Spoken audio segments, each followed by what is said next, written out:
So hello everybody, we're Team eID.asia and we come from Finland.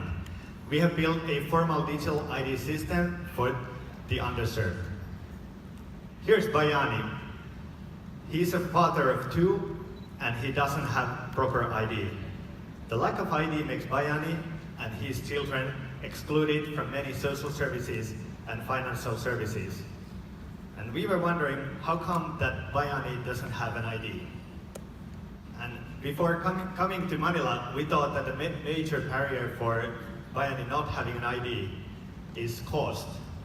But during the hackathon, we learned that there's actually many more challenges than cost alone that prevents Bayani from having an ID. More importantly, those include a lack of nationwide IDs, a fundamental lack of trust to the IDs that people have, and that it's often even easier to get a fake ID than travel to a city to get a real ID. So to solve these issues, we built a digital identity system for areas where formal IDs are not existing or they are not trusted. So eID is a smart card-based two-factor authentication that Bayani can use to authenticate both online and offline, and even without a mobile phone. So let's take a look how it works. To take eID into use, Bayani first goes to the local post office, picks up his eID card, then he borrows a mobile phone because he doesn't have one, and then he types in his personal details, takes photos of himself, selfies according to the instructions provided in the application to make sure that those are genuine selfies, and also photos of all ID documents that he has, for example, birth certificate, school diploma, or for example, utility bills. And then finally, he uploads those to the eID card, and the card is ready for use.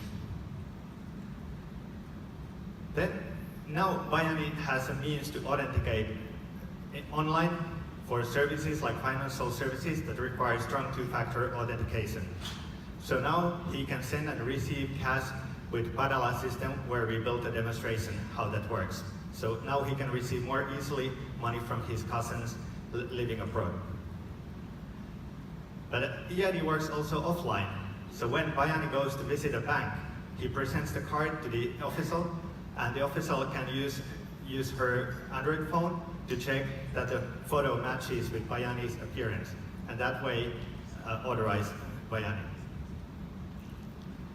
And then, because Bayani doesn't have proper ID, but he has collected a couple of documents that give certain proof who he is. So the bank can decide what level of trust is needed for Bayani to access certain services.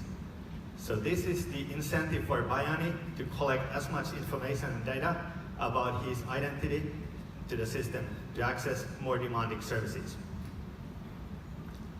So you wonder, when there's all that personal data behind a smart card, what happens if someone steals the card or tries to alter the data?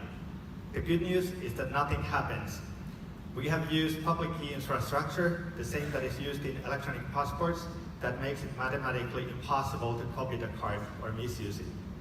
We have also followed the European Union standards for electronic identification and authentication. We've had very busy time here in Manila because we started building eID from scratch when we arrived here on Thursday night.